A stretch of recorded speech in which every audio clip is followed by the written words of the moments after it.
Hi girls. So I suppose this is lesson 6 of coordinate geometry of the circle. So it's kind of our final lesson. But we'll practice a few questions after this and a few kind of problematic questions kind of come up here, mixing in everything that you've learned so far, I suppose, in coordinate geometry of the circle and I suppose in coordinate geometry of the line. So the first thing that we have here is circles touching the x-axis or the y-axis. So we kind of came upon these already in the previous section as well, where you have a circle being a tangent, the x-axis being a tangent to a circle or the y-axis being a tangent to a circle. But in this case, if a circle touches the x-axis or the y-axis, then the radius of the circle is equal to one of the coordinates of a centre. And it makes sense, right? So say this is centre minus g minus f, okay? And this circle is touching off the x-axis, or the x-axis is a tangent to it. So if you think of this as minus g minus f, so this is like the x-coordinate, which is read from here, minus f is like the y-coordinate. So isn't the distance from here to here, because it's going to go as far as the x-axis, that's the radius length. This distance from the centre to the edge of the circle is always the radius. So is the radius actually equal to the length of minus f if you take it this case? So that could be 3, 4. So the radius would be 4. So if we think about it like this, if we have to use it as kind of working out, say, unknown coefficients when it comes to like further question, that if the radius is equal to the modulus of minus f, the reason why they say it is the modulus of minus f is that we're taking the positive length, right? It's just that in this case, minus g minus f have a negative sign in front of it, but that could be 3, that could be 4. You know the way you've worked out the centre up until now. So we know the formula for the equation, or sorry, for the finding the radius from the circle that's in second degree equation form is this. So can't you leave that equal to that? Now remember, square both sides, right? So if you're squaring both sides, that's not getting rid of the modulus sign here. It is getting rid of the square root sign here. So that becomes g squared plus f squared minus c is equal to f squared. And then you'd be able to put g squared in terms of c, okay? Now, circles touching off the y-axis. So you think about it very similarly to over here, right? So we have the centre minus g minus f. And if you think about it, right, that the length from the centre over to here is the radius, okay? So think about that's like red from here if you look at it like that. So it's really red from like the x coordinate from the centre, which is minus g. So radius length is actually equal to minus g, the modulus or the positive value of minus g, if that makes sense, right? Because you're taking it as a positive length. Like a radius length would always be positive, do you know? You'd never kind of have a negative length, I suppose, if that makes sense. So, and obviously if you went your line down here, that would be obviously the radius well, but we wouldn't really be able to read it unless we had the numbers here. Okay, so just let me zoom out there again. So what we're saying here is the radius is equal to the modulus of minus g, okay, or the positive value of minus g. So again, we'll set it up as in like you have your radius formula, which is g squared plus f squared minus c all under the root is equal to that, square both sides, and now we can write f squared in terms of c. Okay, so what we have here is problems in G, F and C. So in this section, we will be given information on a circle and asked to find its equation. Okay, so this is kind of working backwards where you might not be given the equation, but you're finding it from unknown coefficients. So there's various steps that you could do here. So let's look at this question here. Find the equation of the circle S, which passes through the points 1, 1, 2, 3, and 3, minus 1. So what do you know up until now that when it says a circle passes through the points, doesn't it mean that those points are on the circle? So they'd satisfy the circle, right? You'd sub them in, left-hand side would equal the right-hand side. We don't have the equation of a circle. Our job is to find the equation of the circle. So let the equation of the circle be x squared plus y squared plus 2gx plus 2fy plus c is equal to 0. If you're unsure of writing this out, it's in your formula and tables book, okay? So you can just take it from that. So 1, 1 is on S. So let's sub it in, right? So we sub it in, x, this is my x, this is my y, sub it in wherever there's an x and a y, simplify it. So that will come out then to be 2g plus 2f plus c is equal to minus 2. So we have 3 unknowns, g, f and c still. Let's do the same for 2, 3. So we'll sub it in, that will simplify then to 4g plus 6f plus c is equal to minus 13. So that's equation 1, that's equation 2. Let's do it as well for the third set of coordinates, which is 3 minus 1. So 3 minus 1, sub that in, and we get the equation then to be 6g minus 2f plus c is equal to minus n. So that's equation 3. So then what it tells us, or sorry, not that it tells us, sorry, then what we could do, couldn't we use simultaneous equations with 3 unknowns? So remember, thinking back to algebra, we do have 3 unknowns. We have 3 unknowns here in terms of g, in terms of f, and in terms of c. Okay, so I am going to set that up, right? So you can either take the first two or the first and the third, whatever you want yourself, okay? So it doesn't matter. So we have 3 simultaneous equations. We'll eliminate c by subtracting equation 2 from equation 1, and then subtracting equation 3 from equation 2, okay? And that will give us then minus 2g minus 4f is equal to 11. And then you'd have 2g minus 8f is equal to 3. Now remember our rule when we were doing these in algebra, that when you're using the first two equations, either get rid of the two f's. Then when you're doing the first and third, get rid of the f's as well, so that you'll have them all in the same, like you'll have them all in terms of g and in terms of c. In this case, they got rid of the c's first of all. So we have 2 linear equations now. So we will take those two and, do what you normally do. Say, I suppose in this case, we have 2g and minus 2g, so they'll cancel straight away. So what you get is f is equal to minus 7 over 6. And by substitution, so you can take f is equal to minus 7 over 6 and just take one of these equations up here. Or actually, don't take one of those equations, sorry. Take one of these equations, get g, right? And g comes out to be minus 19 over 6. And then you have the two of those, you have f and g, so then you can take one of the original simplified equations and go and work out c. And they get c then here to be 20 over 3. So then, remember, we're trying to find the equation of the circle. So just sub it in then.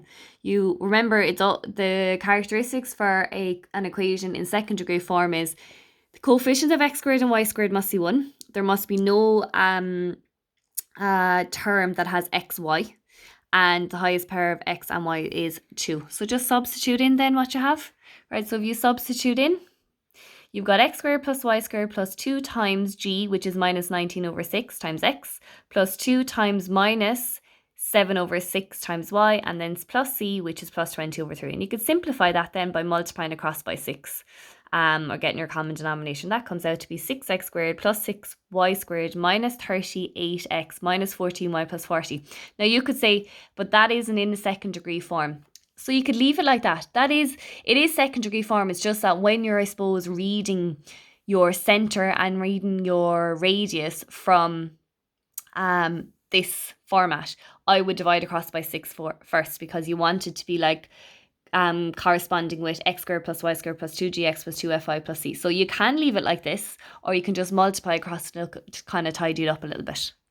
Okay, so that's example 1 that you can take down. So let's look at another example then. So this is example 2. Okay, so it says find the equation of the circle K, which passes through the points 1, 1 and 2 minus 1, and whose centre lies on 3x minus y is equal to 7. Right, so my initial thing is, right, I don't know what the centre is, I don't know what the radius is. I am given information about the centre. So my format for this equation is going to be second degree equation form again. So let the equation be x squared plus y squared plus 2gx plus 2fy plus c is equal to 0. I know that 1, 1 and 2 minus 1 are on it. So let's start off by doing that, right? And we'll try and eliminate coordinates and find unknowns and things like that. So we'll put 1, 1, substitute it in. That simplifies then to equation, which is 2g plus 2f plus c is equal to minus 2. And then I will put 2 minus 1 on the equation, and I'll substitute that in. That'll simplify then to a nice little equation in terms of g, f and c to be 4g minus 2f plus c is equal to minus 5. Okay, now another thing that we are told is that minus g minus f is on the equation. So isn't that going to be, like, because this is in terms of g and this is in terms of f and in terms of c, we can also put this in terms of g and f. Minus g minus f is on this, right? It says that up here. So wouldn't that satisfy the equation? So you would sub it in. This would be like your x, this would be like your y. And that will then come out to be minus 3g plus f is equal to 7. So we have third equation. So let's look at what we have here, right? So really we don't have any c here. So let's use equation 1 and equation 2.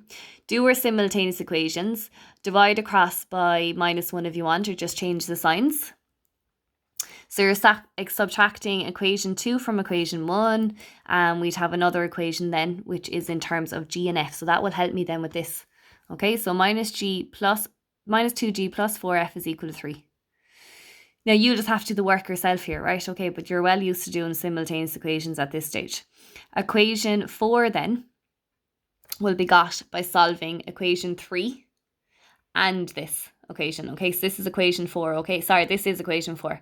So you're using these two together because now they're going to help you solve another unknown, right? So what they did is multiply across by -4, I suppose, because we can turn this to a -4f. And we get 12g minus 4f is equal to -28, which is this when multiplied across by 4. And you'd have your another equation then, which is your fourth equation, -2g plus 4f is equal to 3. Once your 4f's cancel, so adding the above equation gives us g being equal to -5/2. And by substituting in, right, so taking that g is equal to -5/2, substitute back in here, because you only want it in terms of two, I suppose, unknowns, because you couldn't sub it back into one of these, you still have two unknowns. So you want to sub it back in here where you just be left with finding f. So f then is equal to -1/2. So now you have f is equal to -1/2, you have g is equal to -5/2. Take one of these equations then and find out what c is equal to, and c comes out to be 4. So therefore is another way of working it out, right? And write down the equation in second degree form first of all, so you'll be able to put like with like. Underneath that then we have x squared plus y squared plus 2 times g, which is -5/2 times x, plus 2 times -1/2 times y plus 4. Multiply across by 2 here, and obviously we'll simplify out for you even further, right? Because the 2's actually will cancel in here and cancel here, so it's still in the form where the coefficients of x squared plus y squared are 1. So we have x squared plus y squared minus 5x minus y plus 4, and that's the equation of the circle. So the difference between this question and the last question, and I would like you to take this one down also as an example, is that you are given 2 points that are on the circle, but also the center lies in this. So think about it, like a line is going through the center, right? If you think of the center, a line is going through that. So the center lies in that. So the center is on that circle. So the coordinates are on that circle. So they'll satisfy it. Whereas the previous question, you just had 3 points that were on the circle. So you could form straight away 3 simultaneous equations and work that way. So slightly different here, but again, getting them all in similar equations with the same unknowns will help you work the unknowns out. Okay, another one then. So this could be example 3-3. So find the equation of the 2 circles which contain the points 3 minus 2 and 2 minus 1 and which touch the x-axis. So the important bit of information is we're finding 2 equations here, okay? So I would, I suppose, work out, you're given the 2 points that I passed through. It's going to be in the form, again, x squared plus y squared plus 2gx plus 2fy plus c is equal to 0. The reason being is because we don't have the centre and we don't have the radius. So the first thing I would do is do a little sketch. Now remember, you're only drawing a sketch of one circle, so don't worry too much about it. Draw your y and x axis, okay. You are told that it passes through 2 minus 1. And 3 minus 2. So you could easily sketch them and kind of plot them fairly accurately. Draw your circle through them, doesn't matter how wide it is. Now, you're told that the circle touches off the x-axis. So if it touches off the x-axis, don't we know that the distance from the centre to the edge here is equal to the radius? So if you think of going from here to here, wouldn't that be the same as getting the length from here to here, which is the y-axis? So our centre is always minus g minus f when it's in second degree form. So minus g minus f, isn't the radius equal to the length of minus f, if you think about it, that, whatever that is? Okay, so the first thing I'm going to do is, I also know that I have 2, I would definitely do a little sketch, figure it out in my head, okay? The next thing I know is I have 2 points that are on the circle. So again, remember, they satisfy the circle. They satisfy the equation of the circle. So let's sub them in and let's work out or simplify them into little equations that I can deal with for simultaneous equations in terms of G, F and C. Okay, so in terms of G, F and C. So we substitute in 2 minus 1. That comes out then to be 4G minus 2F plus C is equal to minus 5. So that's one equation. We'll substitute in 3 minus 2 into the circle.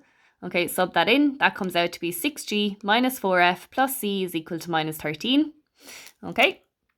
Just go over to the other page.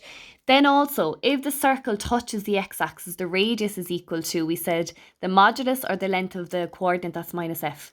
So can't I set this up with what I said already, right? So I can say that the square root of g squared plus f squared minus c, that's the equation of the circle in second degree format, is equal to this. Square both sides. Remember, again, squaring this will get rid of the square root, but squaring the modulus just means you're multiplying minus f by minus f, which becomes f squared.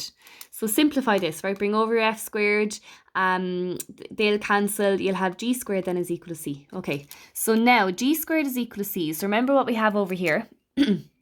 4g minus 2f plus c is equal to minus 5, 6g minus 4f plus c is equal to minus 13. And now we have the third equation, g squared is equal to c. So what it says here then, we now use equations 1 and 2 to eliminate f. The reason why we'll eliminate f is because we'll be able to find c nearly then, because we'll be able to substitute in. So let's get rid of f using a simultaneous equation. So what do I need to do here? I need to multiply the top line by minus 2. Get my two new equations, and I get c then is equal to minus 2g plus 3.